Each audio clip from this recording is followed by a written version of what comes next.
Let's talk about cutting parsley. You can use the entire parsley. The stems are just as flavorful as the leaves. Actually more flavorful. It tastes like fresh, like parsley. We are going to cut these. You literally can wrap them up, wrap everything together, tuck it under, keep your fingers tucked under, and then we're just gonna start at the end.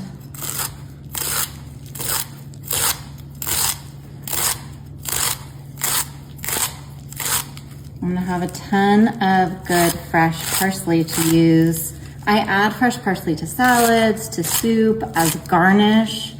It is so fresh and good. I think people sometimes are like, why do you add parsley to everything? I just think it adds a really good, fresh, herby note. Okay, so that's it, you guys. It's so easy.